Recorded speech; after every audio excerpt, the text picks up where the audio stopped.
Welcome to Inside Cottonwood. I'm Mayor Diane Jones, your host, and we're interviewing Damien and Ann Browning today. We've had them on the show before, and it was time for a review on what's happening with their Steps to Recovery homes. So we invited them to come talk to us again today, and we're going to learn a little bit about an event that's coming up and some other great things that are going on in your organization, maybe share some success stories with your work. But let's just start out with sharing with our television audience a little bit about yourselves. I'm Damien Browning, and I'm the founder of Steps to Recovery Homes. Ann and I opened Steps to Recovery Homes in August of 2013. So it's almost 3 years. Amazing. Yeah, and it was, we opened it with 3 credit cards. We just really wanted to help people. It's a place for people with substance abuse issues, and we wanted to do a little bit more than some of the other places that are available. So we actually based it around our recovery, and we continue to maximize the success rate. We continue to keep it an affordable, serious, example-driven place that's clean and structured. We're members of ASRA and NARA, and they come in and they do inspections. We're set to stand up to certain ethical codes. We do the best we can with that. And we do a lot of things for the people. We do live coaching every day for them. We bring in people from the fire department, the banks to do finances. People from the college come in and do education and goals. We got people from the recovery community, people from county health come in and do stuff. They're coming in to do some testing, I think, this month. And we've had CPR training, and there's budgeting and priorities. And we work with our people on all kinds of basic life skills to be able to have long-term recovery. That's the difference, is we're looking at long-term recovery, and we actually are forming these people to change their attitudes and their perceptions right away. And with that, they're able to actually build a life, you know, and we teach them how to become productive members of society. We teach them about helping others. They have to do community service every week. There's a lot of things they have to do. They have to write a weekly schedule of like where they're going. That gives them some structure. For myself, I was in drug addiction for 19 years, and I didn't have a lot of these basic life skills. So coming into recovery, I've had to learn a lot of stuff. So that's what we're trying to teach them, and it really helps our community. This is a big issue. It really helps. I mean, if we're looking at the children, you know, the children learn from the parents, and a lot of our parents are dysfunctional, it's not their fault. They've learned that way, or they've gotten into addictions or whatever, and it really, and our kids learn from what they see. Absolutely. So in all of, I think I've known you two almost since you opened. You came to the Cottonwood City Council and talked to us about your dreams and what you were doing. You had one house at the time, and since then you've turned that into a men's residence, and then you were able to open a residence for women. Right. And just a lot of life skills training, and Damien and I have had many conversations about the impact of addiction on the community and the business of trying to, you know, make a dent in this issue, really, because it's like, so let's talk a little bit about the kinds of substances. Since you opened 3 years ago, have the drugs that people used changed, and is that something that is happening nationwide? Yeah, well, it is happening nationwide, but I don't know about how much the change is going on. Obviously, there's a lot more opiate addictions and heroin and prescription pills and stuff, but we still see a lot of people using meth around here. I mean, there's a lot of people with alcohol issues, you know, but the meth and the heroin are probably the biggest ones. They really are, and it's just it affects everything. It affects our businesses. I'm going around right now in Cottonwood. There's so many job openings because nobody can really. It's hard to keep employees. You know, they come in hungover. They don't come in at all. They're using. They're stealing. I mean, when you're talking about addiction, and when you're talking about addiction, it's like It affects our economy. It affects our community. It affects our schools. It affects our jobs, families, our neighborhoods. I mean, it's just it's horrible. It's horrible, and it's just getting worse. Yeah. And so, what is your? I mean, how? So you're working to impact that, but there's just not enough of what you do. I mean, and you struggle. I mean, you struggle every second of every day for income to keep this nonprofit. You've turned it into a nonprofit to keep the bills paid. And so we were talking recently about stigma and the attitude of, you know, attitude of some people possibly that, you know, I mean, every family, every individual is impacted by this. Everybody has a friend, a parent, a child, a brother, a sister in the community that uses. Or outside of the community. I mean, and I don't like to do blanket statements, but there's a few things. You know, one thing is when you're in addiction like me, I mean, you have to really be at an end. You have to have some heavy consequences or just be sick and tired. I was sick and tired of being sick and tired, you know. So there's that thing where the people that are using, whether it's alcohol or meth or marijuana, I mean, if they don't want to change, nothing's going to get them to change. You know, they can even be on probation or go to jail or whatever, and if they don't want to change, if they want to still continue to numb out and avoid life and get high or whatever they're doing, whatever they're using for, a lot of it's self-medication. That's where the stigma and mental health is. You know, there's a mental illness that goes with the addiction. Right. So like me, I self-medicated for a lot of years. But until they're ready to change, that's a huge part of it. So there's a lot of addiction going on, and these people don't want help, and you can't force them to get help.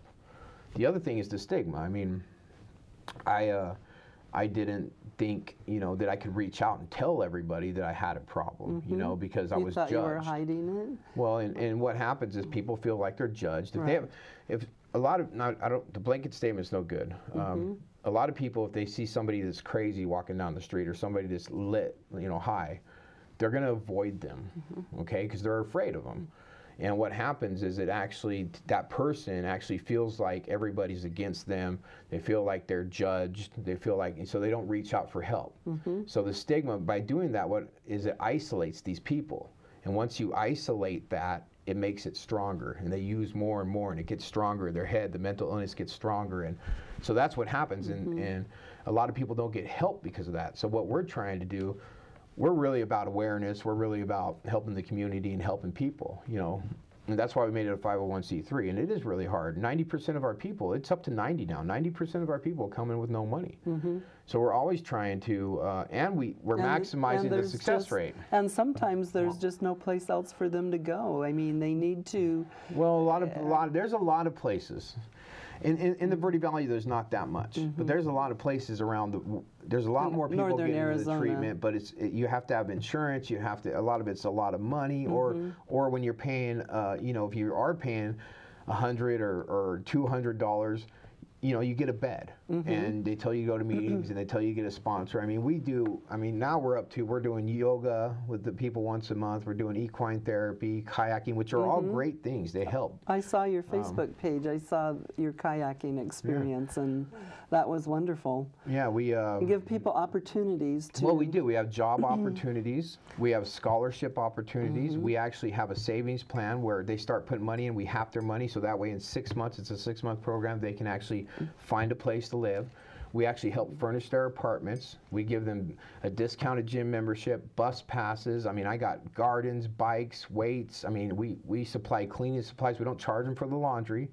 You know, because once we start charging them for laundry and they can't pay for that, then they're dirty. Right. I mean, so we give them cleaning supplies, toiletries, linens. I mean, the list goes on and on. Now that we have and then we opened, last time we talked, I think we were just opening the resale store. Or we were getting ready to. Yes. So we opened Miracles Happen, and Miracles Happen has been amazing. I mean, now they can go in and we can give them clothes. You know, we let them come in. And it provides job opportunities? Job opportunities. There's a service there for the first month. They have to be a service there so we can kind of watch them. Then they go out into the community. community, and they start doing community service for the other organizations. Everybody that works at Miracles Happen has been through our program. You know, so, and right now we have 22 people in the community with over a year clean and sober. Oh, congratulations. Yeah, and they've gotten their lives back. They're not just clean and sober, you know. In order to stay clean and sober, you have to change your behaviors. You have to change your outlook on life. You have to become productive. You have to be able to budget your finances. I mean, these are the things that get people discouraged, because life is pretty busy. Life's hard. Life's hard, it you know, is. so they have to get some kind of building block, some kind of foundation, and that's what we do. We form a foundation under them. So these people, that they're not just clean and sober, they've gotten their kids back, they're holding one job. I mean, driver's licenses. Driver's licenses, they get cars, they feel productive, and do they still go through trials and tribulations? Every day. Everybody does. But they call us, they talk to us, we see them doing the deal. I mean, well, you know, I wanted to say something about the stigmas, though, because I think a lot of times families and friends will not, I think society as a whole has actually placed that stigma on people who have a problem with alcohol or drugs or even mental health. And so a family that has somebody with that issue, in fear of that judgment from their friends, their coworkers, things like that, won't say anything. That's one of the things I see a lot of times with folks that come into the house and they don't want anybody to know they're with us because of the stigma of being an addict, the stigma of being an alcoholic. And if society as a whole actually realized how many people were out there, whether they want help or not, there are a lot more people out there with the issue of addiction and alcoholism than we see anywhere in the United States, you know, at any one time, and whether it be through, you know, the jails, recovery homes, recovery programs, any of that. There are so many more people out there, and that's what he's talking about, is they have to be willing.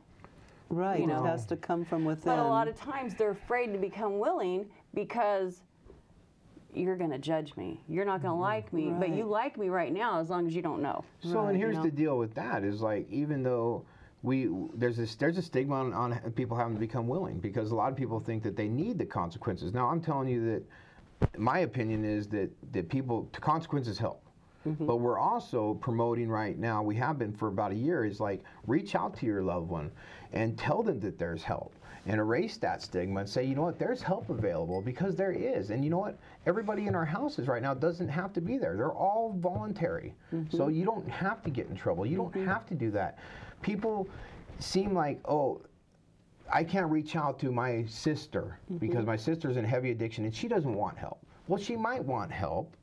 She just probably doesn't think she can get it. But if you tell her there's a place like Steps to Recovery Homes, a place that's example driven, a place that is really for the people, a place that, you know, that their CEO doesn't make over $10,000 a year.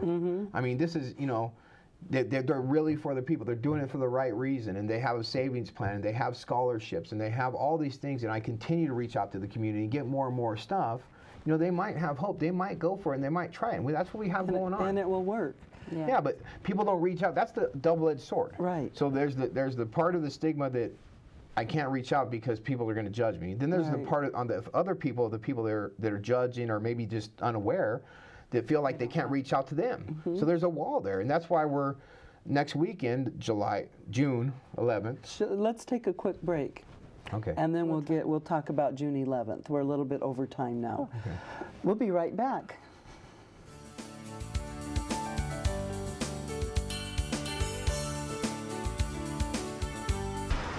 Look at you. You're at the top of your game. At work or at play, you're unstoppable. Nothing can throw you off track. Oh, hey. She's cute. Nice going, man. Things are going great for you. You've earned a night out. Good drinks, good friends.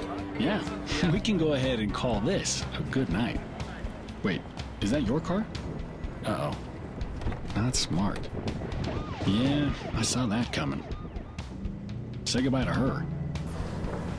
Ouch, that'll hurt your bank account. You're looking at around 10 grand in fines, legal fees, and increased insurance rates. I hope you like eating frozen dinners. Alone. Let's try this again. Smart move. Because buzz driving is drunk driving.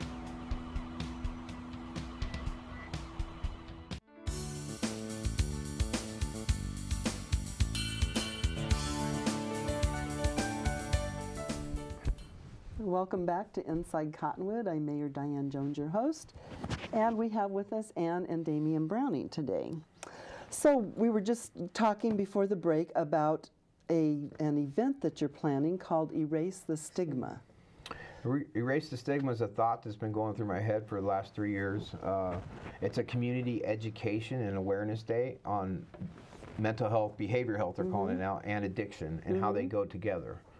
It's June 11th. It's going to be at the fairgrounds. It's a free event. I'm going to have cheeseburgers and hot dogs and drinks, and there's going to be games for the kids.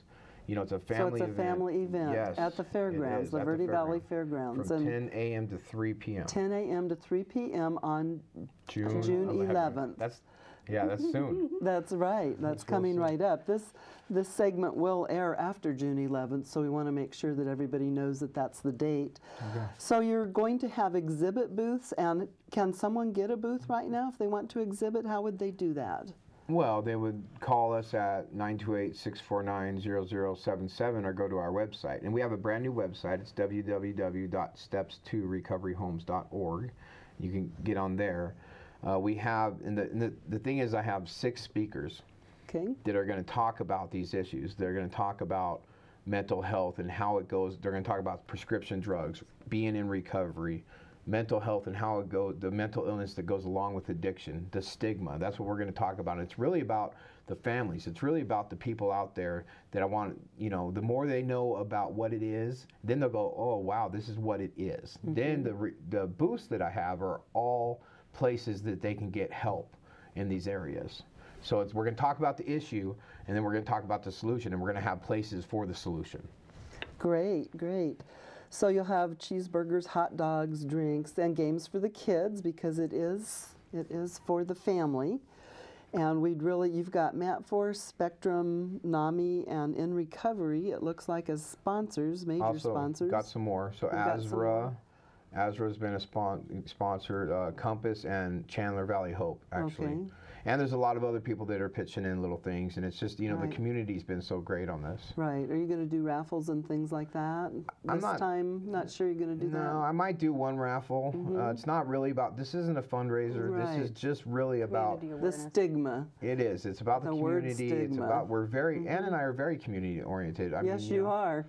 We really want a healthier community. I have 3 children, you know, actually we got 5 together, and it's like, you know, we want this place to be safe for people. Right. And another thing, so if somebody gets long-term recovery, that's the thing about these 12-step fellowships, is like they don't just get people, a lot of people don't understand that. They don't just get people clean or sober or whatever.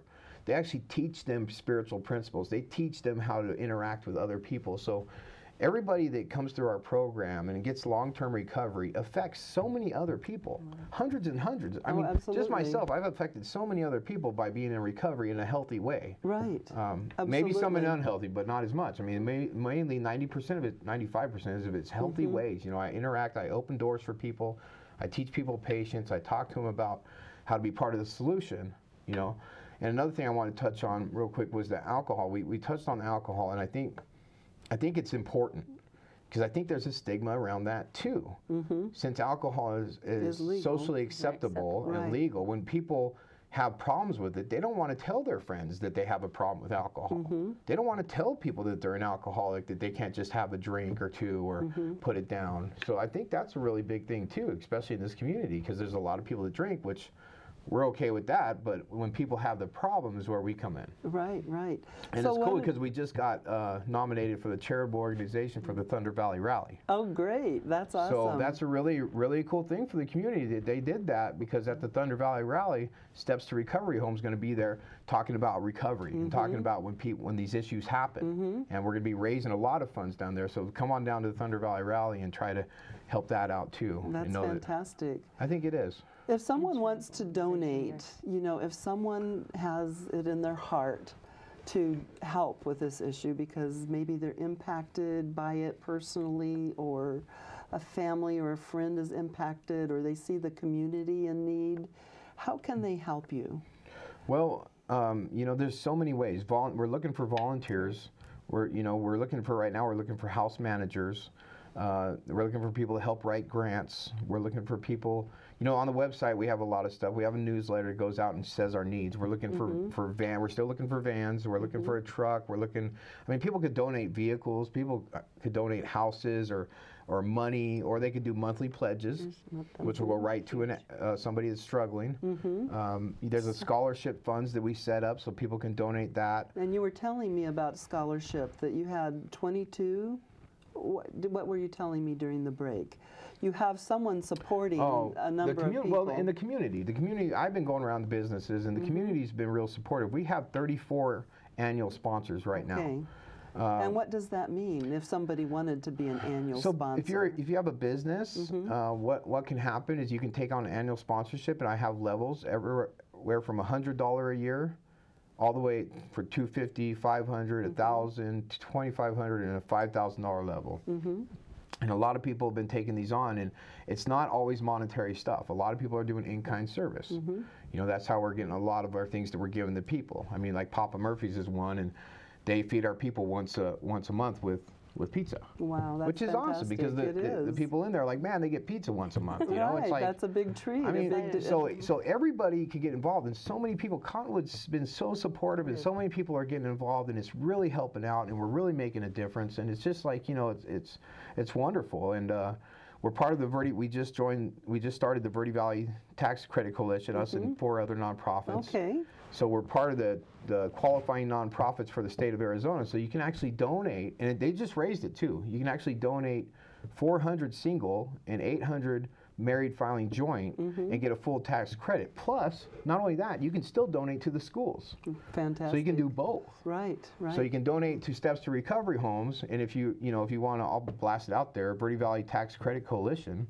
We're getting all the qualifying nonprofits. That's another education piece that we're trying to put out, because all these nonprofits, we can start keeping our tax dollars local. You know, you get in Arizona. And we need them. Well, Arizona, yeah, we do. And Arizona is one of the only states that allows you to dictate where some of your money goes, your hard-earned money. You know, hey, you know what, I want it to stay here. I want it to go to this nonprofit or this nonprofit. You know, Damien, you make a good point. If people really thought about that tax credit and I mean, I never really totally thought of it in that way. It keeps it local.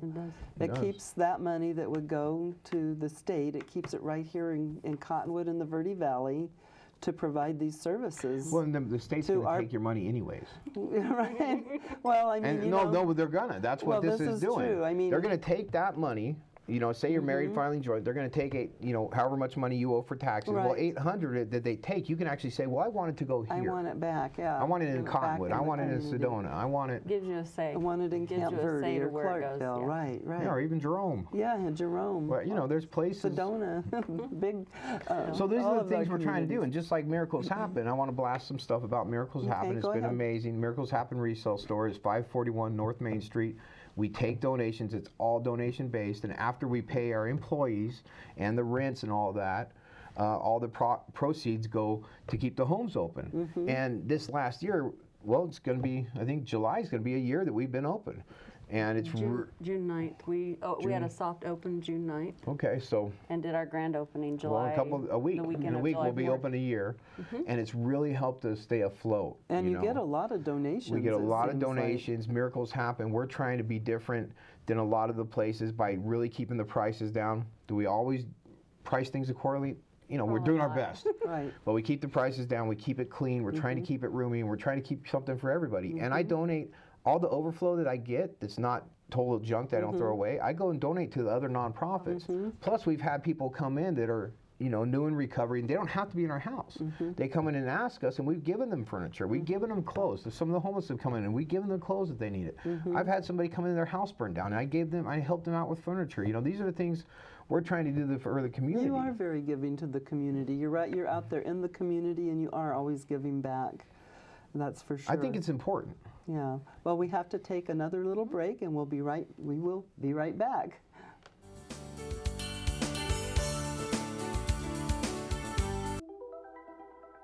Todd's a great guy. I mean, look at him. What a sweetheart. Attaboy. Wait, Todd, what are you doing? How totally selfish and un-Todd-like of you. Come on, Todd. Come on, man.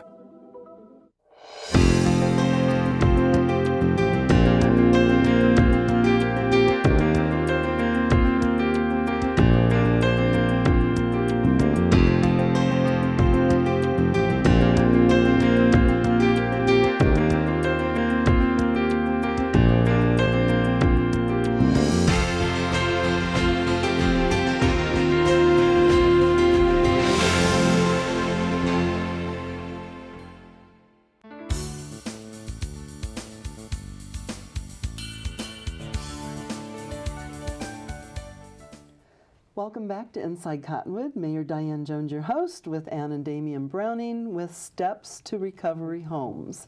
So Ann was just sharing a little bit in the break, and why don't you go ahead and reshare that so everyone can hear it? Well, one of the things that I've always considered for the community, if they'd really like to help in a way and they're not sure how to help, as Damian stated, most of our folks come in with no money whatsoever. And I'm just going to share a little tidbit with you. I've had a few people who have anonymously come in and given so much money to help support like one of the clients in the program. So in a way they are helping to fund or scholarship a person to, you know, have a better way of life.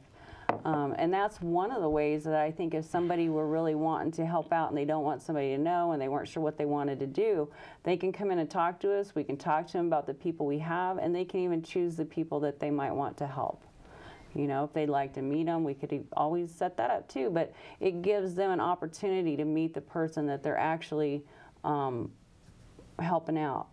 But these people come in and they come from all walks of life and all different places, you know, throughout the community and abroad even. You know, we've had some from across the United States, and they're here trying to save their life because things are so bad across the United States, and it's not changing anywhere. So when we get them, it's hard for them, and it's hard for them to get caught up.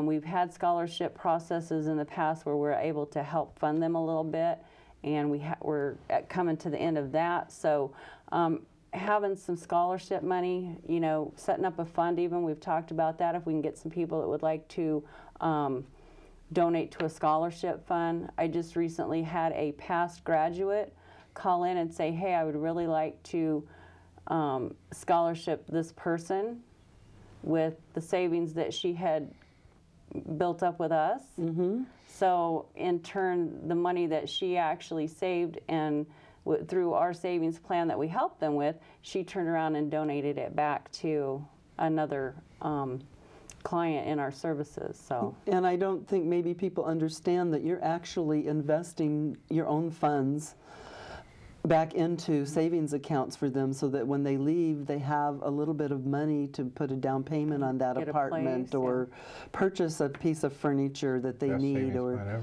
right. And so that's really been. I mean, I know that's been a struggle for you to fund, but you do it because you realize you believe in the importance of them having that little nest egg. Right. We'll talk about how hard it is to when you get out. You know, it's easy when it's easy when you have. It's a lot easier when they get out of our program after 6 months. I mean, it's a lot easier to find to move in and transition if they have a check. You know, we've given $800-900 checks, and that helps them a lot. And they kind of earn that through whatever your criteria are. Well, they put money in, and we have their money. Okay. It's $25 a week they can put in. We give them $12.50. Mm-hmm. So if they do that for 6 months, it's like $300 of our money and $600 of theirs. Plus, some people can put in extra. And a lot of people don't just stay 6 months because I think the longer they stay, the better it is. Yeah. We're also looking for transition mentors, but there's a lot of ways to help out.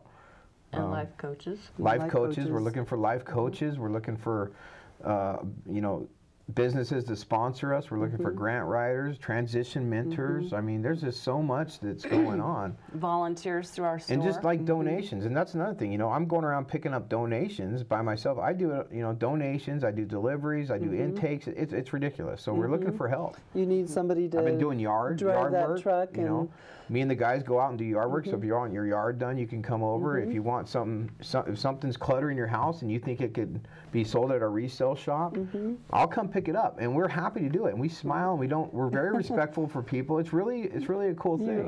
You are respectful. Plus, we're thinking about starting to take consignment items too. So we're doing a lot of things. So we have just another minute. I did want to mention Matt Force, and I know that you've worked closely with them, and I was on the steering committee 10, or how many years has it been, 10 years?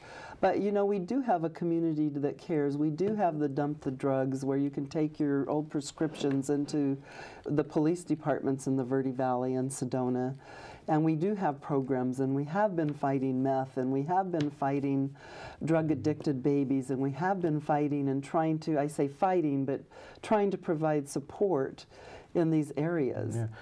It's a There's the Mental Health Coalition's been huge. Spectrum, Spectrum's Matt been Force, Catholic Charities, and the Old Catholic Town Charities. Mission. There's a lot of community going on that's kind of helping in a holistic approach. Right. You know, there's help for everybody. There really is. I mean, and we're even doing stuff about the homeless. There's a lot of people that are, you know, and Ann and I, our visions are still to start a place for women and children, for family, for recovery, and a place for the homeless, eventually for recovery. You know, that has a program that can actually get these people on their feet. Right.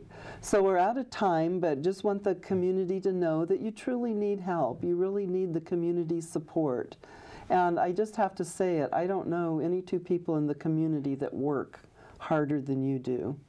And my request to the community is to support recovery and to support it makes the community healthier. I mean, people are not, you know, I mean, they're in recovery, they're not doing things that they're not supposed to. Crime is reduced. All of these things are very good. And I do think the community is behind you. And thank you for being here today to get the word out. June 11th, come down. And June 11th, erase the stigma. Organization of the Year, too. Yeah, Organization of the Year, right. And so just come on down on June 11th and learn a little bit. Learn a little bit from 10 a.m. to 3 p.m. at the Verde Valley Fairgrounds. So Steps to Recovery Homes, thank you very much for being here today. Thank you for having us. And that's the way it is in Cottonwood.